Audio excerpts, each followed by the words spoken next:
Imagine this. Rome, heart of the greatest empire the world has ever seen. Dawn breaks over marble temples, bronze standards, and the great palaces of the Palatine Hill. You are a young, noble girl from a provincial family, only 15 years old, taken as imperial tribute and sent to the capital to serve in the private houses of the emperor. The city breathes with power nearly 1 million people, more than any other on earth. Your sandals touch the smooth stone roads still cool from night air. The scent of burning incense and animal blood from the previous day's public rituals. Drifting on the breeze, ahead rises the imperial palace complex, a world within a world, containing thousands of rooms, gardens, courtyards, and hidden halls. Somewhere within lives the man Romans call ruler of the world, chosen by the gods. Descendant of divine blood itself, you are led into a courtyard where hundreds of women live, from wives to honored concubines to those brought simply as offerings. An older woman leans close and whispers that the emperor keeps hundreds sorted by birth, beauty, skill, and purpose. Some marry, some bear children, and some serve more private roles. Welcome to Imperial Rome. Picture this. Rome, 63 CE.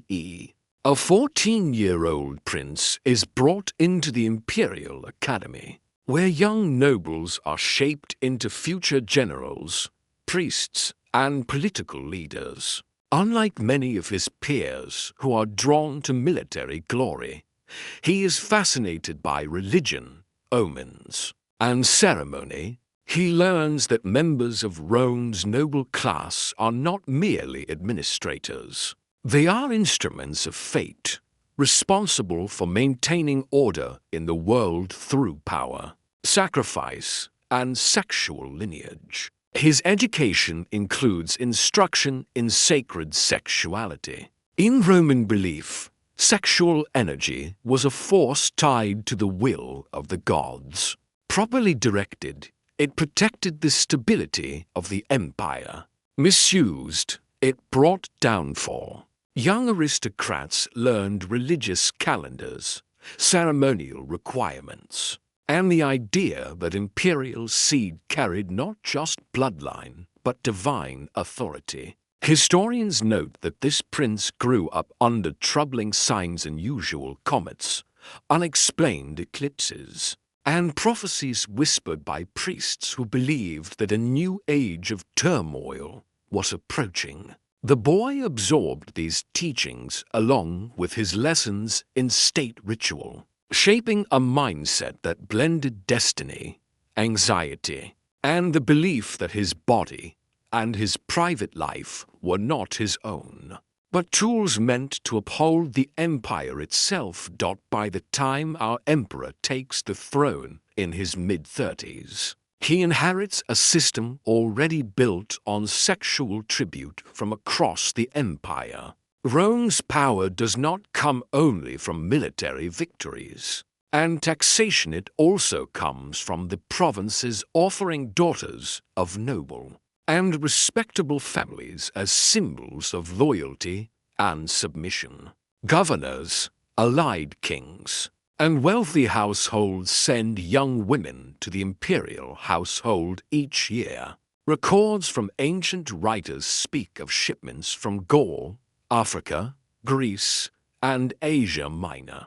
Each region expected to provide maidens of proper age, education, and status.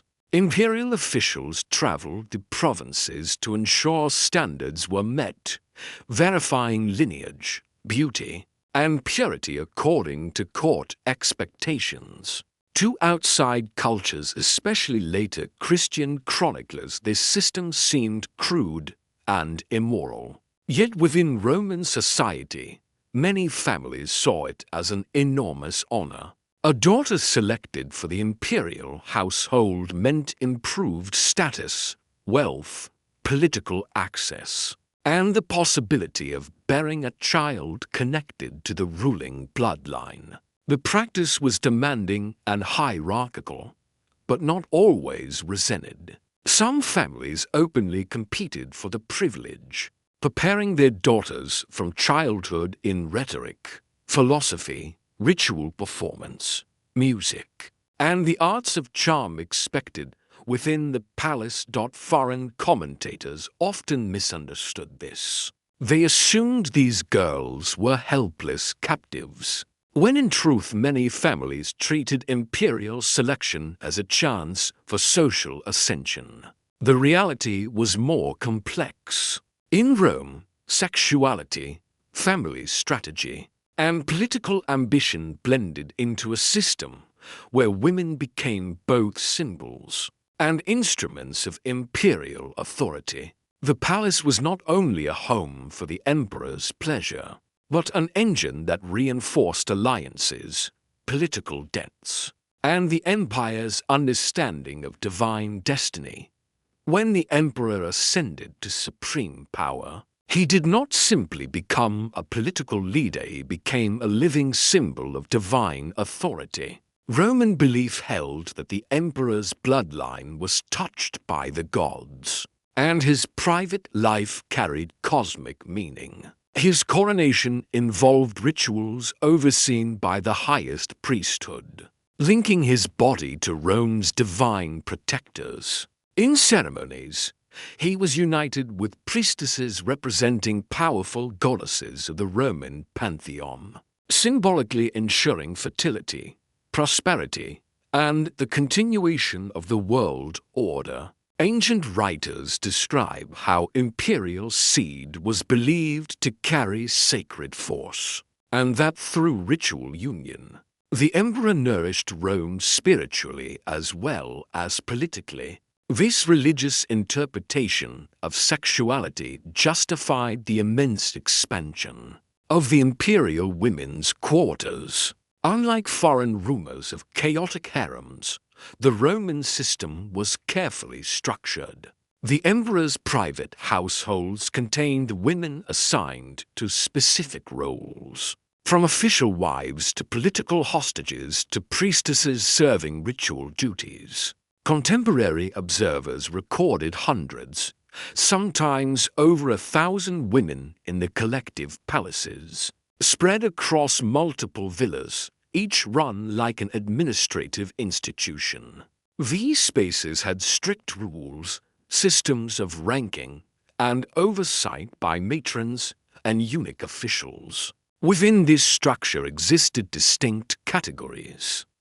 Imperial wives came from noble families and secured alliances with Italy's oldest lineages, or powerful foreign rulers. They lived in separate residences, commanded great resources, and their sons could become heirs. Highly trained companions served roles similar to cultural entertainers, experts in poetry, rhetoric, music, and refined conversation, honored for their skills rather than only beauty. The largest group consisted of women from provincial tribute or selection, housed in communal quarters and available to the emperor's personal choices, or offered as diplomatic gifts to trusted commanders. Finally, young consecrated virgins were kept for particular religious observances, sometimes dedicated to deities,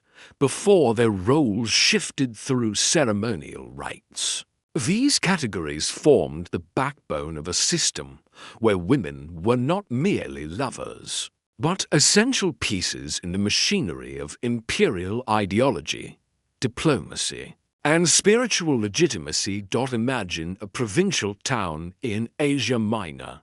60 for CE spring has arrived, and imperial officials enter the community to collect the yearly tribute of young women. Every household with daughters between 13 and 18 is required to present them for inspection.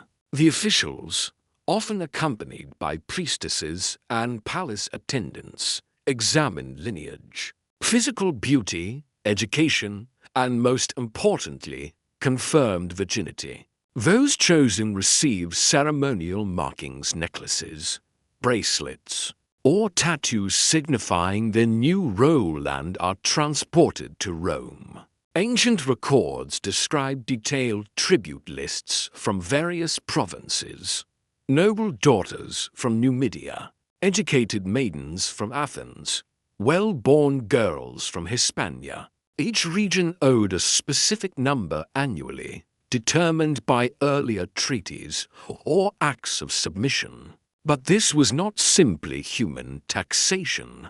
For Rome, virginity was understood as a symbolic material, pure, untouched, and capable of being transformed through ritual. Within palace ideology, the emperor's private unions represented bonds between himself and the entire empire, with each maiden serving as a stand-in for her homeland. The act was spiritual as well as political. Communities that failed to meet their quota paid fines in gold, grain, or military levies. Some cities even developed strategies to ensure high-quality choices, training daughters from birth in philosophy, posture, etiquette, music, and the refinement expected in imperial service. Families who succeeded gained access to imperial favor, advancement, property, and future influence. Those selected were not treated as ordinary prisoners. Upon reaching Rome, the girls entered weeks of purification and training. They learned Latin if they came from Greek or other provincial languages, memorized palace rules, and were taught the complex expectations of imperial life. The transformation was psychological as well. They were told that they no longer belonged to themselves or their original households. Their identities became tied to the empire and the sacred responsibilities of serving its ruler. To modern eyes, the system appears deeply exploitative. Yet within Rome, it was accepted as part of the vast network that held the empire together, a human mechanism of loyalty, prestige, and spiritual symbolism. For many families, it was a path upward in a world where imperial favor decided everything. Within the imperial palace existed a structure often misunderstood by later historians. A system of sacred sexuality that combined ritual, political duty, and the emotional management of powerful men. The emperor maintained a class of elite companions not comparable to common prostitutes, but rather specialized ritual figures whose roles blended religion, ceremony, and political communication. These women attended major festivals, performed at palace banquets, and took part in rites intended to bless the empire's armies, harvests, and civic fortune. Ancient writers record gatherings where these women danced, recited poetry, and then joined honored guests in ceremonial intimacy that was not hidden but public and sanctified. Foreign observers, especially early Christians, reacted with shock at these accounts. They could not understand a system where sexual acts were accompanied by prayers and incense, where priests blessed unions, and where the emperor himself might observe or even participate. But to Romans raised in traditional religion, these ceremonies enacted unity between Rome, the gods, and the emperor. Sexuality was not a private sin, it was a public offering meant to renew the balance between the mortal world and the divine. These sacred companions were not property in the usual sense. They served the state religion, though the emperor was granted priority access. Many bore his children, but their offspring were not typically considered direct heirs. Instead, the children formed a unique class, neither fully royal nor ordinary. Some were raised for priesthood, while others became officers, diplomats, ritual assistants, or sacrificial participants if omens surrounding their birth demanded it. The fate of each child was determined by signs, not personal preference. One practice stood out to chroniclers: the initiation of noble boys upon reaching manhood.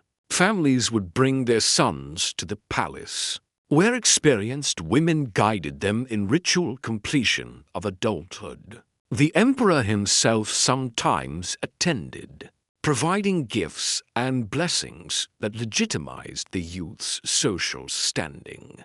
To outside cultures, this seemed corrupt. To Romans, it marked the transition from boyhood to responsibility and military readiness. The emperor's private world was not merely self-indulgent. It functioned as a spiritual engine that reinforced the empire's hierarchy, ideology, and sense of cosmic purpose. Nothing demonstrated the union of sexuality, state ritual, and religious sacrifice more than the emperor's participation in major festivals, honoring Rome's gods. One ceremony in particular shocked foreign observers. Each year, a young and exceptionally handsome man, often a noble war captive or the son of a defeated prince, was chosen to embody a god for an entire year. During that time, he lived as a divine representative, given fine clothing, luxury, servants, education, and for companions symbolizing goddesses of the Roman pantheon. Even the emperor would bow to him during formal audiences, acknowledging the living presence of divine power. But this honor came with a terrible conclusion. In the final weeks of his sacred year, the god's representative performed public unions with his assigned companions. At specific temples throughout Rome, the emperor, priests, senators, and crowds witnessed these acts, which were meant to transmit divine favor to the city. The emperor could join as well, enacting the fusion of mortal and immortal responsibility. For Romans raised in traditional religion, these were solemn acts grounded in myth and cosmic necessity. For later Christian chroniclers, they were scenes of moral horror. On the final day of the festival, the young man ascended the steps of a temple, breaking ceremonial objects symbolizing the pleasures of mortal life: musical instruments, garlands, cups, and perfumed cloth. At the summit, he was ritually slain by priests deemed pure enough to carry out the task. His death returned divine energy to the heavens, ensuring Rome's continued prosperity. His companions met different fates. If one carried a child, she received protection and honorable housing. Such offspring were treated as semi-divine and raised for future religious roles. If no pregnancy occurred, the women were sent into the imperial household, believed to be spiritually transformed by the divine seed they had received. Another rite deeply disturbed Christian writers: the virgin offering performed before major sacrifices. In this ceremony, the emperor personally consummated a union with consecrated maidens in holy chambers. Their garments, marked with evidence of the act, were burned as offerings. The young women themselves were then sacrificed by priests, their spirits believed to carry messages to the gods. To modern understanding, this system appears brutal, but within Rome's worldview, it was a sacred responsibility. The empire lived because its rulers gave not just blood and wealth, but their bodies and private lives to maintain cosmic order. Power and sexuality were inseparable, each reinforcing the other in a world where the line between mortal ruler and divine mediator was thinned out by the time foreign envoys and invading forces arrived in Rome. The emperor's sexual system had become both famous and feared. In 68 CE, when rival generals and provincial governors witnessed the private life of the ruler, they saw the full scale of his authority. Hundreds of women under strict hierarchy, sacred companions trained in ritual and arts, consecrated virgins, and children raised for both religious and political purposes. The emperor offered some women to visiting dignitaries as a symbol of hospitality and political favor. Outsiders, particularly later Christian chroniclers, condemned these acts. Yet many Roman elites understood them as customary demonstrations of imperial control, diplomacy, and divine favor. The arrival of foreign armies, particularly rebellious provinces, brought a clash of sexual norms. Romans within the imperial circle continued their rituals even under threat, maintaining ceremonial unions and sacred obligations while negotiating with outsiders, who could not comprehend the connection between sexuality, statecraft, and religion. The emperor's household remained a center of cosmic and political authority, a model of structured exploitation in the eyes of outsiders, but a functioning instrument of empire internally. The death of the emperor marked a sudden collapse of this carefully balanced system. Children raised for religious or ceremonial purposes were redistributed, some conscripted into military or priestly roles. Others married into powerful families to maintain alliances. Women of the palace wives, companions, consecrated virgins faced uncertainty. Many were claimed by other officials or returned to provincial homes. Sacred roles were disrupted. Ritualized sexuality, once a pillar of imperial power, vanished overnight. What remained was the memory of a system where the control of bodies male and female alike was inseparable from the exercise of political and divine authority, even as outsiders destroyed temples and attempted to erase ritual practices. The structure left lasting influence. Subsequent emperors attempted to emulate aspects of these systems, though none matched the sheer scale or theological integration of the original framework. Scholars note that Roman sexuality and power were entwined in ways that surpassed simple indulgence. It was deliberate, ritualized, and inseparable from political domination. Where outsiders saw excess, insiders recognized maintenance of the empire itself. In Rome, the private and public, pleasure and duty, mortal and divine, were always entwined. The emperor's death marked not only the end of a life, but the collapse of a centuries-old system of sexual and spiritual governance. Without the guiding presence of the ruler, the palace hierarchy fragmented. Wives and companions were redistributed, some married off to provincial officials, others taken by ambitious senators. Consecrated virgins either returned to their families or were absorbed into lesser religious roles. Children who had been raised for sacred or political purposes were reassigned, some to priesthood, others to military service. The careful orchestration of sexuality, religion, and power that had maintained Rome's delicate balance disappeared almost overnight. Foreign invaders and provincial rebels exploited the chaos.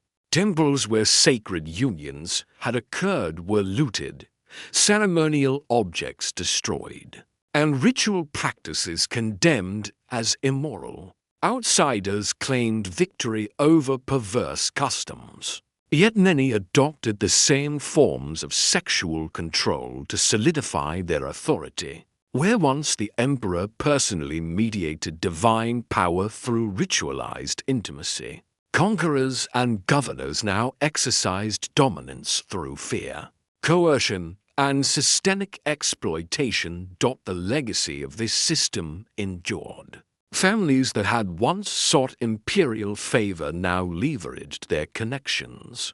In new political hierarchies, sexual control remained a tool of influence and manipulation, though stripped of its sacred veneer. Scholars of Rome note that understanding these practices is essential. They reveal how deeply sexual authority, political power, and religious symbolism were intertwined. The emperor's private acts shaped public order. His death exposed the fragility of an empire dependent on the deliberate, structured control of human bodies. Rome's history teaches a stark lesson, whether through divine justification, political necessity, or social expectation. The use of sexual power as a tool of governance is neither new nor confined to any one culture. The emperor may have died centuries ago, but the structures he built of authority, exploitation, and ritualized intimacy echoed long after, influencing successors, subjects, and even conquerors who sought to harness this same power for themselves.